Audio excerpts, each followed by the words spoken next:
Good afternoon and happy Halloween. Stocks getting a bit spooked today.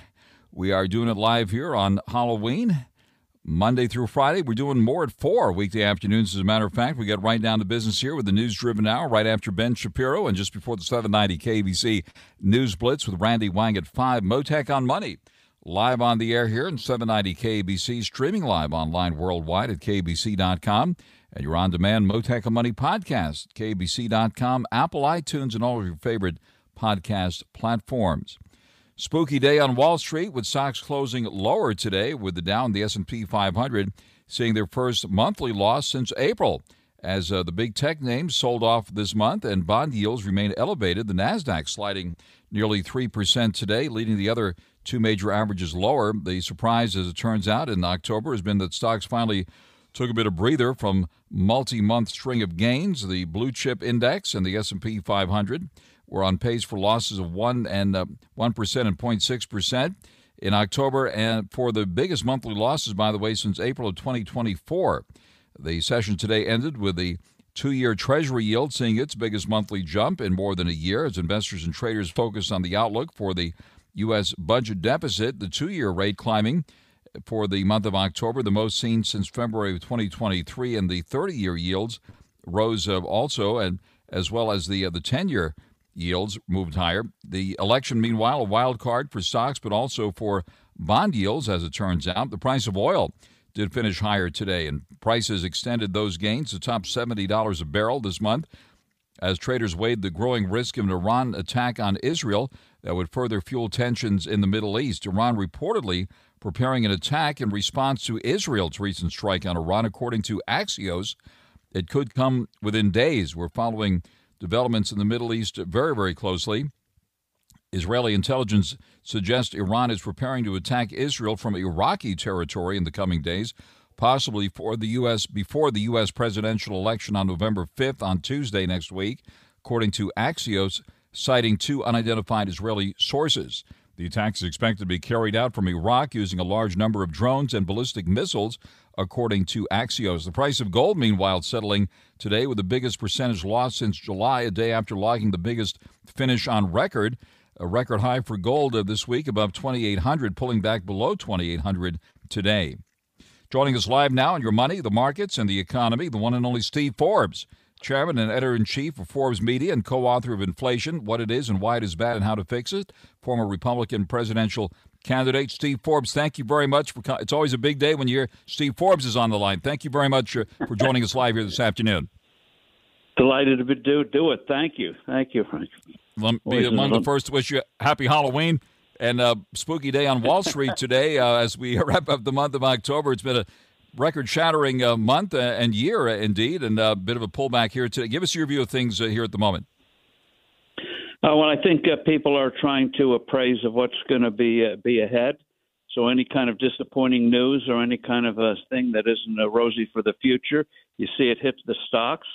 And I think really I'm not going to pay much attention to what the market's doing till after the elections, when hopefully we'll know who won, and then we can get a better feel of what's going to be lying ahead. As you know, the two candidates are diametrically opposed on critical issues like taxation, spending, and regulation.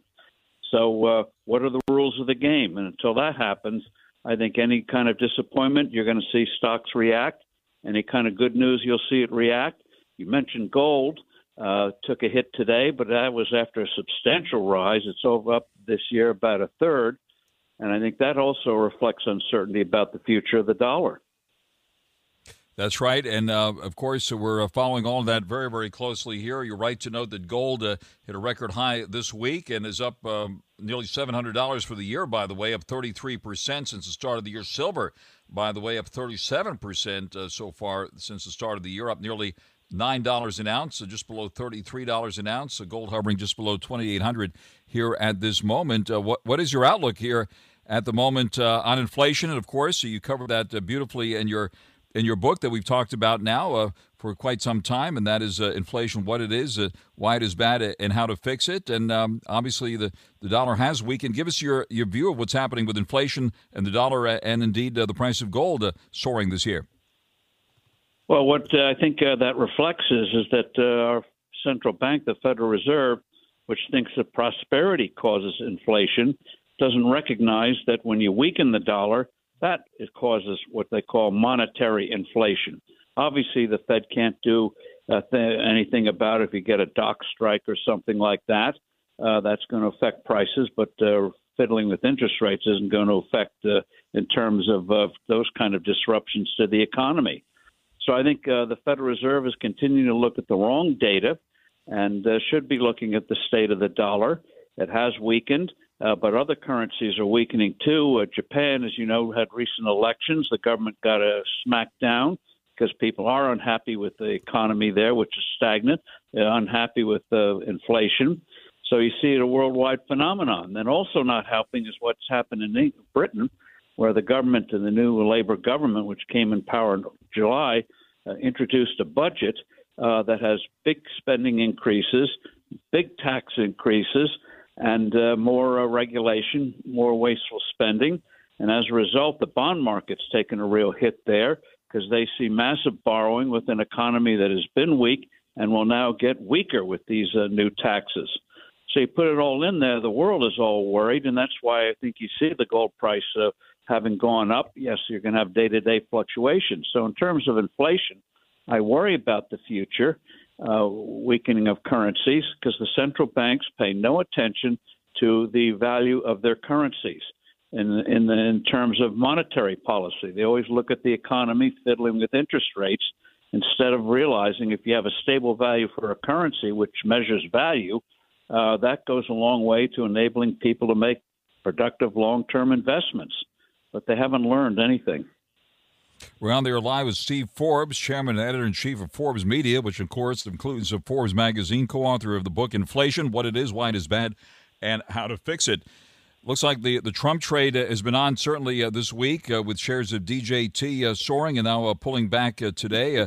The price of gold certainly also viewed as a Trump trade, right, as is Bitcoin. Obviously, a lot riding on this election coming up here on Tuesday, especially as it relates to tax policy. Give us your view of what's coming up here on Tuesday and what's at stake. Well, this is so dangerous because we have cross currents here that we've never seen before. For example, people are looking at the high turnout in early voting, especially among women voters. Some say, that means that you're going to have a big anti-Trump vote. Others say, no, a lot of mothers are voting because they don't want men competing in their daughters' sports. So a lot of cross currents. And so I'm afraid we're only going to be experts on Tuesday, or maybe not even then.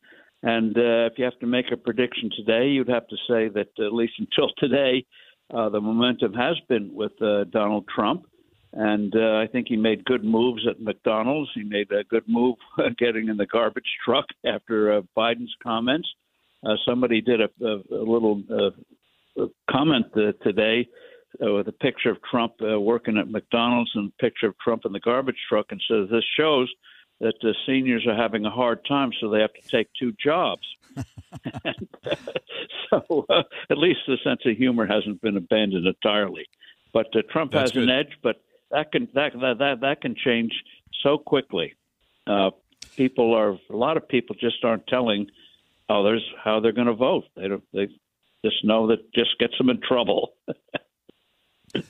We're on the air live with Steve Forbes, and certainly the geopolitical situation very, very serious with North Korean troops in Russian uniforms reported to be on the border between Russia and Ukraine. That's a huge issue, and then of course the latest report in the Middle East that indicates Iran could be gearing up for another attack on Israel following the retaliatory strike by Israel against Iran. Give us your view of what's happening on the geopolitical front at this critical moment. Well, this is a very dangerous situation, and this is what really keeps me up awake at night, is we are in a situation not seen since the 1930s or since World War II. And you mentioned Iran. Iran has been stunned by the Israeli successes in going past their defenses. And they're now probably considering whether they should go nuclear and what kind of reaction that would provoke. They may calculate that Israel itself doesn't have the means to destroy their atomic weaponry, their laboratories and the like. and that the U.S. is not going to would oppose an Israeli move there. So they may be just pushing the envelope. With Russia has had huge losses fighting Ukraine, and that's why they're in effect hiring mercenaries from the Korean government. The soldiers don't get the money, the government does. And so this shows that the refrain that we hear that the war of attrition in Ukraine is losing.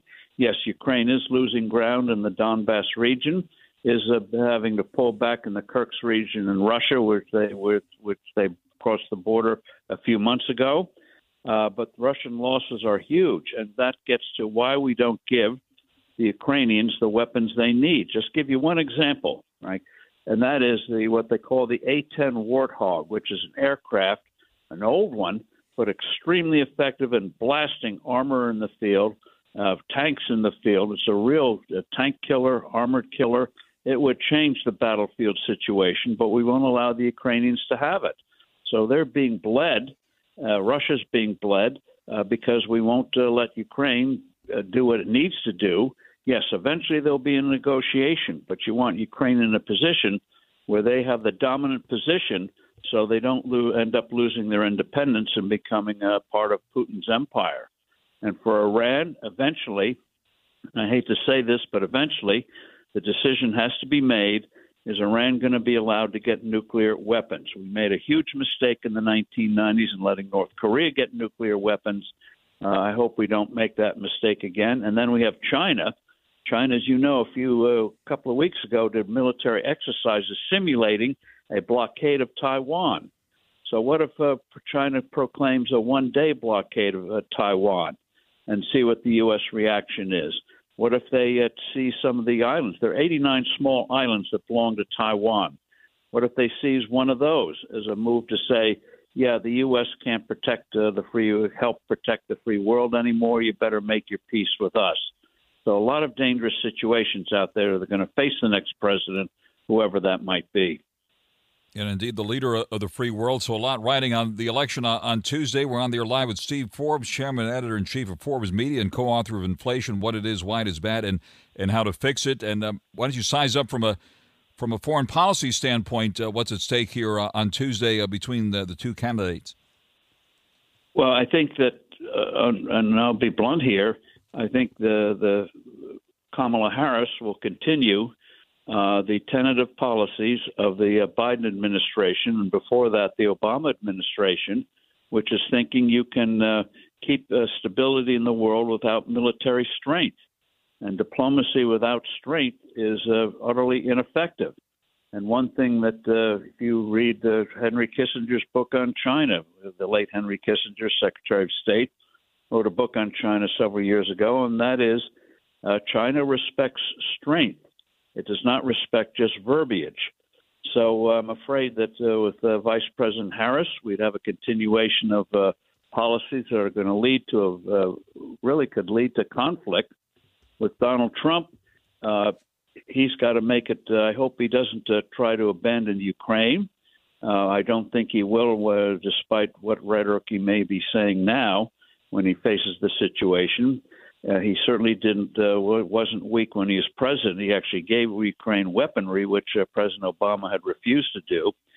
So I think he would be better in terms of stability on the military front in the world than would Vice President Harris.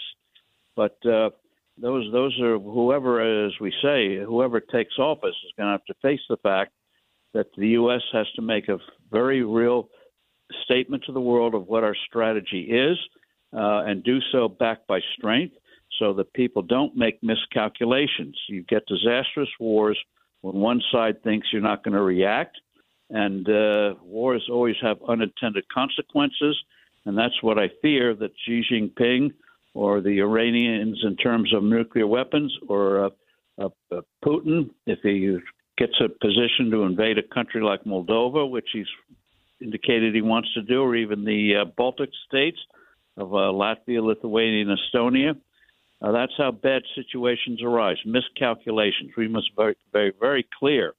We're getting stronger militarily, and we're not going to countenance aggression.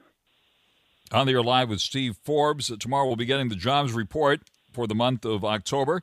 Tomorrow's already November 1st. The Federal Reserve, of course, will be watching that number very closely, as it does, as well as the inflation numbers. What do you think is going to happen tomorrow, and what do you think the Fed's next move will be? It's curious to see the bond yields moving up just as the Fed lowered interest rates sharply, their benchmark rate by 0.5 percentage point. We've seen nothing but increases in mortgage rates and the benchmark Treasury bond yields. Give us your impressions of what's happening out there. Well, in terms of the jobs report, it's going to be skewed. That's why we're going to have to look at the innards of it by the terrible hurricanes, tragic hurricanes and storms that we've had in Florida, North Carolina, and elsewhere. That may skew things.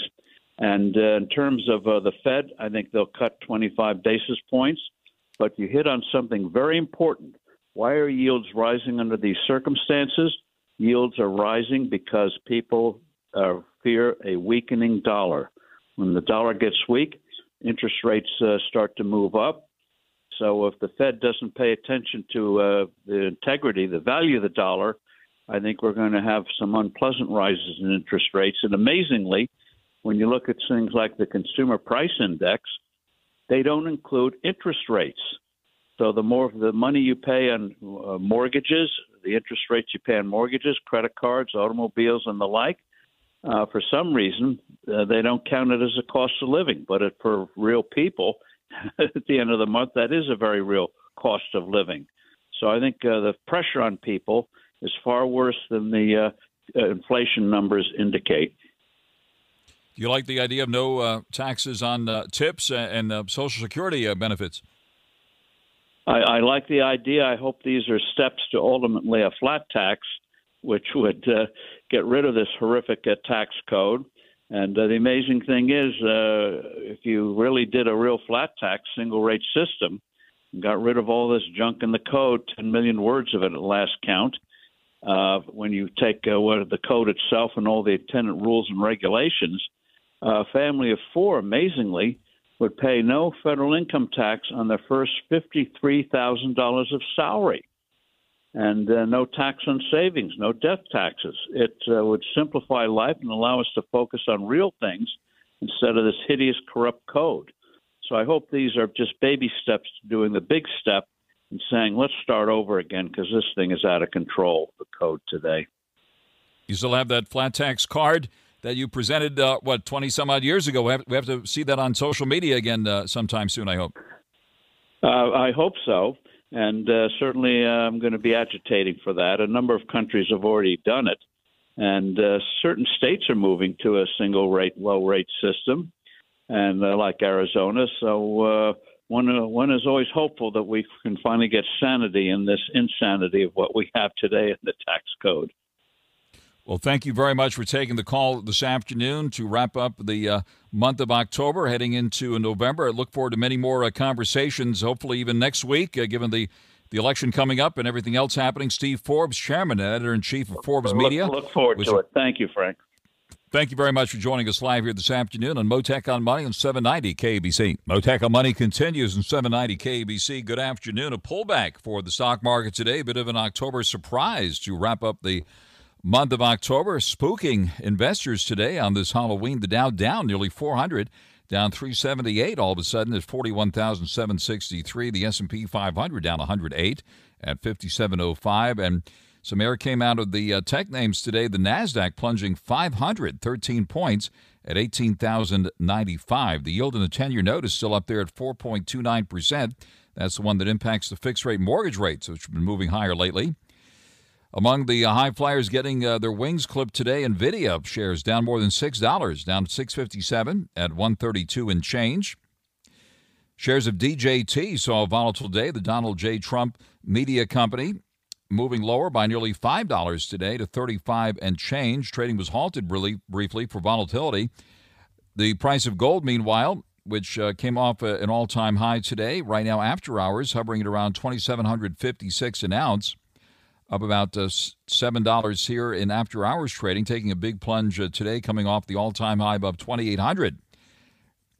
We see gold, by the way, up $96.60 for the month of October, up 3.6%, and up $682 since the start of the year, up 33% for the price of gold. Silver, meanwhile, is pulling back 1 cent right now at $32.80 an ounce, up nearly $9 an ounce since the year started, up 37% for the price of silver. Let's get the latest news now for you here on 790 KABC. Mottek On Money continues here on 790 KABC. We always salute our veterans here, and as we approach Veterans Day next month, a group of U.S. senators highlighting problems at the Veterans Administration implementing what's called community health care, a program which lets veterans get treatment outside the VA hospital system if they cannot get an appointment at a reasonable time in the VA system.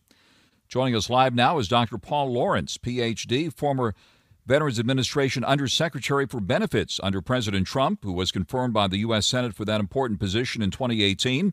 Author of the book Veterans Benefits for You. He served in the U.S. Army Airborne Division, attaining the rank of captain. Dr. Paul Lawrence, thank you very much for joining us live here this afternoon. Hey, thank you, Frank, and thanks for caring about our veterans. Yes, sir. Well, wonderful to speak with you. I remember it was a very important moment in the Trump administration when veterans had the chance to go outside the VA system if they were not getting the proper care within the VA system. Tell us what the veterans need to know about this, please. Right. Well, this was an important piece of legislation. And as you could imagine, veterans would often say, I have to drive 3 hours to a VA medical center. When I go through my town, I see a hospital and medical, places. Why can't I go there? So the logic on this was pretty obvious. If you can't get an appointment in a certain number of days or you have to drive a certain distance, you can go into the community. Legislation signed in 2018 by President Trump. Now, of course, this administration doesn't want to let veterans go into the community. They'd rather have them come to the VA to unionize doctors, and so they're inconsistently applying this and often not giving veterans community care, which is required by law.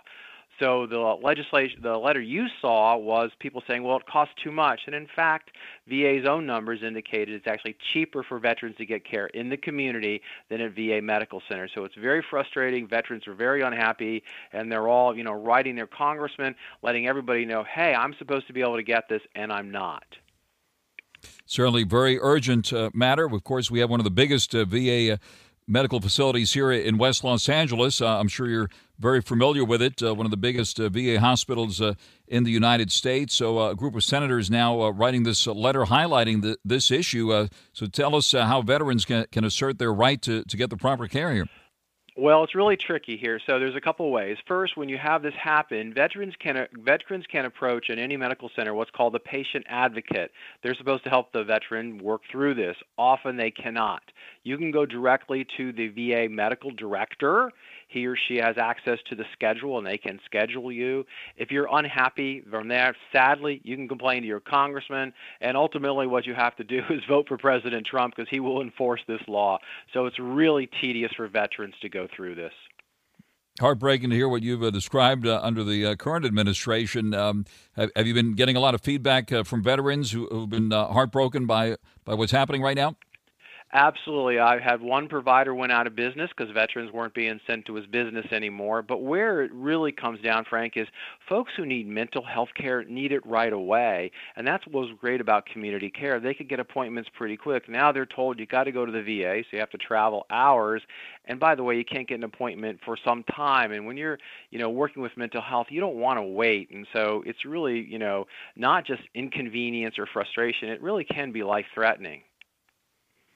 And certainly you took that position at a very critical moment before the pandemic, and you went through the whole works. It was heartbreaking to see the number of homeless veterans here near the VA facility, by the way, in West Los Angeles, and now they have these many homes there on the VA property. What about the issue of homeless veterans here? How can we turn that situation around?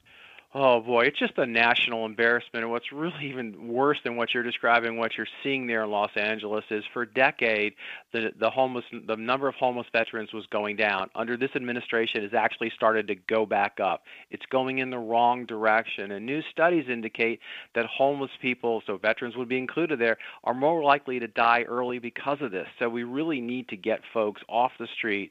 One thing anybody can do, a listener, perhaps you're like this, you see a person standing with a cardboard sign sign at a corner and they say homeless veterans, you can call the VA homeless hotline. The number is 877-424-3838. I'll say it again, 877-424-3838. And you can report that person, and theoretically, VA is supposed to come and figure out if they're a veteran and get them help. So we can help connect these veterans to resources from the VA. That's wonderful that you mentioned that, and I know you're active in veteran support groups. Tell us what you're doing these days. Well, I work with a bunch of groups that are trying to help veterans.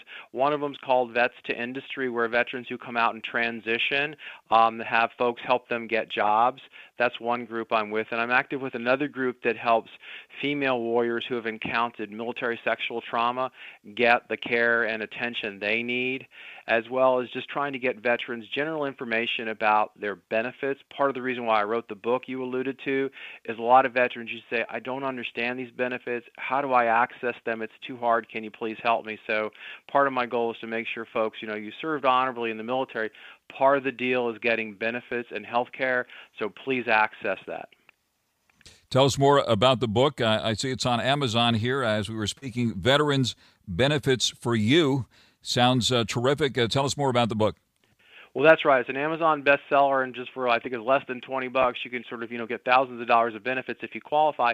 Two things you might appreciate, Frank, given your expertise in money is, part of what veterans can qualify for or can be qualified for is the GI Bill, right? Education benefits, and I think education really enhances your future employment opportunities and pursuit of the American dream, and that's a great thing. So, and not only just college, but certificates and things that help veterans even work in the trade. So again, the GI Bill is a great thing. And then the other thing is the ability to purchase a home with no money down. And of course, a home will be one of the biggest assets any of us own in our portfolio. So to get it with no money down means you don't have to save compared to your civilian counterpart. You generally get a haircut on the interest rate, and you don't pay private mortgage insurance. So I encourage all veterans to consider home ownership, not only for the home and the roof over their head, but also in terms of just their financial well-being.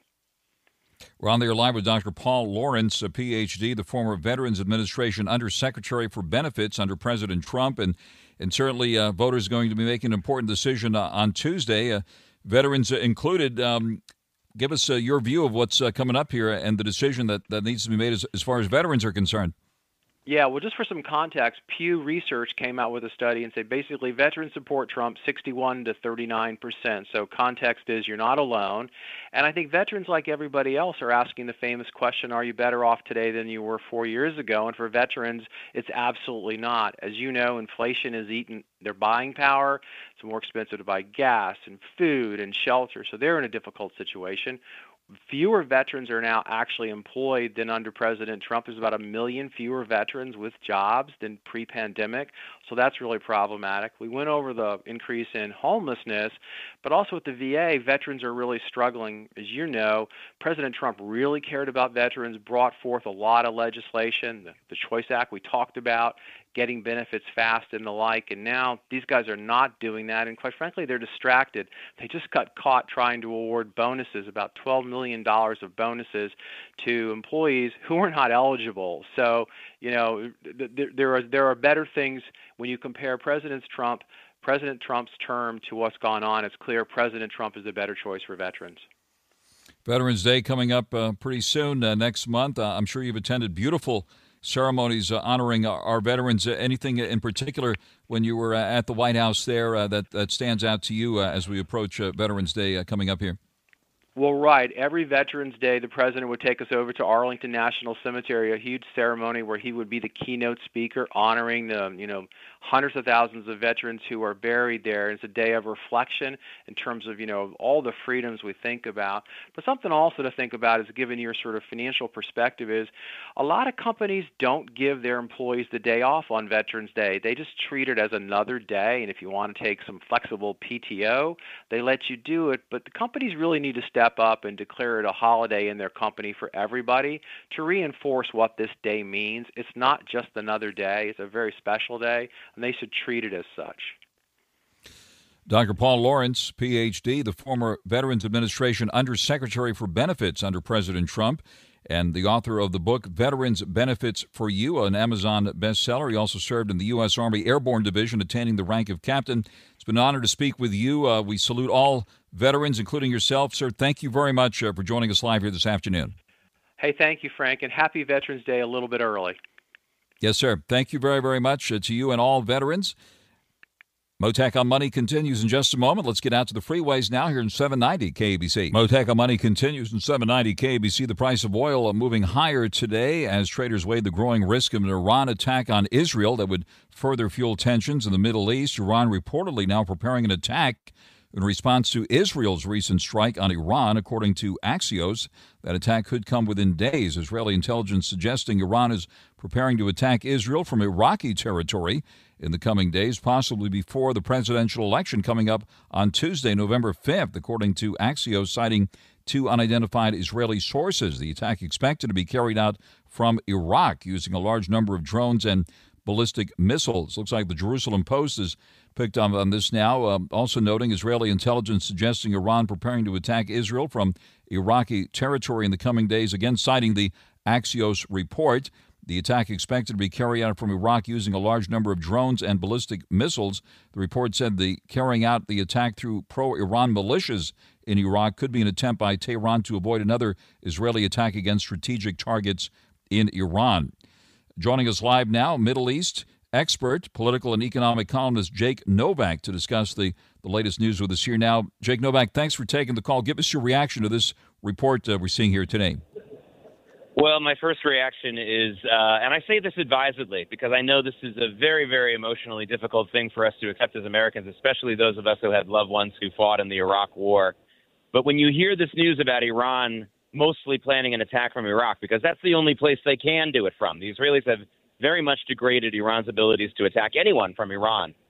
But when you hear that, you realize that the real winner of the Iraq War was Iran. Iran was the winner. They sat on the sidelines, killed a number of American troops via the IED warfare plot, which was not only devised by them but financed by them. And they were able to effectively take control of Iraq because of our sacrifices. So my first thought is that is the reality that Israel and the rest of the world has to deal with, that Iran has tremendous capabilities out of Iraq, which extends their military capabilities. However, I am more optimistic. I understand the vigilance that's needed here, but I have great doubts about Iran's ability to attack Israel proper. I mean, sadly, their terrorist groups can do it all over the world, can attack Jewish targets and things like that. But I have serious doubts about Iran being able to do so. And I think a lot of what's going on right now is saber rattling and hoping to frighten people and that kind of thing. That's what I think is going on mostly. On there live with Jake Novak. And, of course, those of us who were around back in those days remember when Iraq attacked Israel with Scud missiles back in those days. And, of course, Israel famously attacked a site in Iraq years ago as well. So what do you think will happen if this report is correct? Well, I think, you mentioned it. They'll probably be doing some low-altitude drone attacks, which are problematic because they can be lethal to, I hate this is so ghoulish to speak of, but some of these low-level drone attacks can kill people into the the high single digits. Every life is precious, don't get me wrong, but comparing it to a ballistic missile or an attack with their Air Force, it doesn't even compare. The problem is it's a little harder to defend against those low-level drones. So I think it will be drone attacks. I was part of a diplomatic group that warned about these killer drones 3-4 years ago when Iran started to take more control of Yemen via the Houthi rebels, when they started to develop them in Iraq. But Israel the other day, when they made their attack on Iran, not only destroyed many of the factories in Iran that make these drones, Frank, but they also destroyed some of the command centers that will be able to track them and target them properly. So we may see something like we see when Hamas attacks Israel with rockets from Gaza. It's a willy-nilly attack. They're not direct or precise in any way. Obviously, that's still dangerous, but people should be aware that I don't think they have the kind of, again, I'm not trying to whistle past the graveyard here, but I don't think they have the lethal ability that they had even a couple of weeks ago. All right. In the meantime, Israel remains under attack by Hezbollah, and these are rockets that keep hitting Israeli territory. By the way, a New York Times report today cited three Iranian sources, said that the Iran leader, the religious leader there, the Ayatollah, had already on Monday ordered Iran's Supreme National Security Council to prepare to strike Israel. And according to that report, the Ayatollah's decision came after an examination of the scope of the damage sustained by Iran's missile production infrastructure and air defense systems as a result of Israel's retaliatory strike last weekend. If Iran does decide to strike Israel again, will that be the green light for Israel to go after Iran's nuclear facilities, you think? Yes. I mean, well, Israel actually did hit some of the nuclear facilities, believe it or not. That there were some undeclared nuclear facilities, not obviously reactors or things like that, but they did hurt the nuclear infrastructure in Iran somewhat significantly in that attack. But yes, I agree that they will go after something more significant. And I also think, because this has been Israel's very open policy since June 27th, when Joe Biden clearly kind of exited the stage as a president who anyone really thought had any authority. Since then, Israel's been going after leadership. They went after Hamas leadership much more directly, Hezbollah leadership much more directly, and I believe they will go after Iranian leadership, including the Ayatollah, if they are able to launch any kind of an effective attack. If it's another attack like it was on October 1st where there are no real casualties, I think that they may try to let it pass and just continue to attack some other military targets.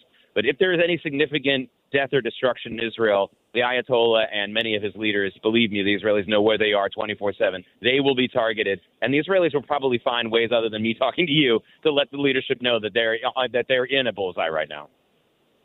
All right, and a lot riding on the election on Tuesday as far as geopolitics is concerned. Once you size up the decision that has to be made there. Well, there's no doubt that a Donald Trump victory would be much better for Israel's policies the way that they would like to enact them. There's really no debate about that. You have a situation where the best the Democrats can say and Kamala Harris can say is that Israel has a right to defend itself, but the United States reserves the right to tell them when and how to do so. And that really isn't working for Israel in a lot of ways. But I will say this about the Democrats and the Republicans. Either one has a tremendous opportunity now to be a diplomat. Where are the Henry Kissingers? Where are the great diplomats of our past? Absolutely. Jake, thank you very much for joining us live here. That is Middle East expert Jake Novak, live with us here on Mottek On Money on 790 KBC. Congratulations to the Dodgers. Big parade tomorrow in Los Angeles. Stay tuned now for the 790 KBC News Blitz with Randy Wang. And stay tuned again tomorrow at 4. We do more at 4 here on Mottek On Money on 790 KBC. The Jim Jackson Show isn't just another NBA podcast. Of course, I'll break down everything about the league that I played in for 14 years and now cover as a broadcaster. There will be plenty of interviews with the biggest players, personalities, and insiders in the NBA. I say there's more to life than ball. That's why on this podcast, I'm going to delve into other passions, maybe business and maybe travel. I love lifestyle. The Jim Jackson Show, wherever you listen.